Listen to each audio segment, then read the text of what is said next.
Welcome to Sparks Academy. So RRB Group D ஓட notification நேத்து வெளிய வந்திருக்கு இல்லீங்களா? So டோட்டலா 32,000 plus vacancies இருக்கு. So நீங்க அதுக்கு நான் prepare பண்ண ஸ்டார்ட் பண்ணிக்கங்க. So நாளைல இருந்து அப்ளிகேஷன் ஓபன் ஆகுது.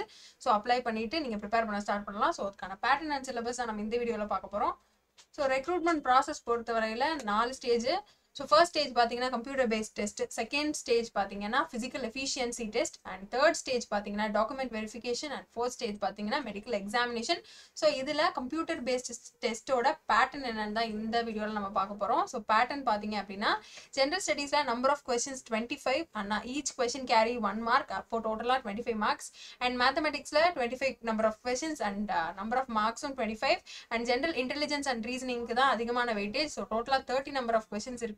அதுக்கு each carry 1 mark என்ற விதத்துல டோட்டலா 30 marks and general awareness and current affairs பொறுத்த வரைக்கும் number of questions 20 and marks 20. So டோட்டலா 100 questions and 100 marks. duration பாத்தீங்கன்னா 90 minutes. So ஒவ்வொரு questionக்கும் நீங்க கரெக்ட்டா ஆன்சர் பண்ணீங்கன்னா 1 மார்க், அதே நீங்க தப்பா ஆன்சர் பண்ணிட்டீங்கன்னா நெகட்டிவ் மார்க்கிங் கண்டிப்பா இருக்கு. So 1/3 of the mark நீங்க டோட்டல் மார்க்ல இருந்து டிடெக்ட் ஆயிடும். ஸோ அடுத்த சிலபஸ் பற்றி பார்க்கும்போது மேத்தமெட்டிக்ஸ் பொறுத்த வரைக்கும் ஸோ நீங்கள் எல்லா ஆர்ஆர்பி எக்ஸாம்ஸ் ப்ரிப்பேர் பண்ணுற மாதிரி எல்லாத்துக்கும் காமனான மேத்தமெட்டிக்ஸ் சிலபஸ் தான். ஸோ அட்வான்ஸ்டு மேக்ஸான மென்சுரேஷன் அண்ட் ஜியோமெட்ரி ட்ரிக்னாமெட்ரி இதுவும் இருக்குது. அண்ட் ஜென்ரல் இன்டெலிஜென்ஸ் அண்ட் ரீசனிங்க்கு அதிகமான வெயிட்டேஜ்னு இப்போ தான் பார்த்தோம். டோட்டலாக 30 number of questions, so 30 marks. So இதுக்கு நீங்கள் அதிக இம்பார்ட்டன்ஸ் கொடுத்து நீங்கள் படிக்கலாம்.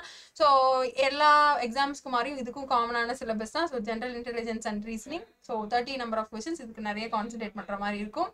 அண்ட் ஜென்ரல் சயின்ஸை பொறுத்த வரைக்கும் physics, chemistry and biology, so 10th standard level சிபிஎஸ்சின்னு அவங்களே சொல்லியிருக்காங்க. ஸோ 10th ஸ்டாண்டர்ட் வரைக்கும் உள்ள ஃபிசிக்ஸ், கெமிஸ்ட்ரி அண்ட் பயாலஜி நீங்கள் கவர் பண்ணலாம். So maximum 9th and 10th standard நீங்கள் கவர் பண்ணிங்கனாலே மோர் தென் எனஃப். ஸோ இதுக்கான டீடைல்டு வீடியோ, அதாவது ஒவ்வொரு சப்ஜெக்ட்டுக்கும் அதுக்கான அனாலிசிஸ் ப்ளஸ் என்னென்ன படிச்சிங்க அப்படின்னா நீங்கள் ஈஸியாக ஸ்கோர் பண்ணுறான்றதையும் ஒவ்வொரு வீடியோவாக தனித்தனியாக ஸ்ட்ராட்டஜியோட நம்ம அப்லோட் பண்ணுறோம். ஸோ நீங்கள் அதையும் பாருங்கள். And general awareness and current அஃபேர்ஸை பொறுத்த வரைக்கும் சயின்ஸ் அண்ட் டெக்னாலஜி அதிகமான இம்பார்ட்டன்ஸ் இருக்கு. And sports, culture, personalities, economics and politics.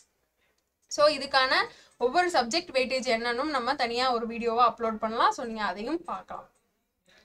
And இதுதான் பேட்டர்ன் அண்ட் சிலபஸ். ஸோ இப்போ ஒவ்வொரு சப்ஜெக்ட்டும் தனித்தனியாக நம்ம கொடுத்துருக்கோம் இல்லையா? ஸோ ஒவ்வொரு சப்ஜெக்ட்டுக்கான எக்ஸாம் ஸ்ட்ராட்டஜி அண்ட் எப்படி ப்ரிப்பேர் பண்ணலான்றதை நம்ம அடுத்த வீடியோவில் பார்க்கலாம். தேங்க்யூ.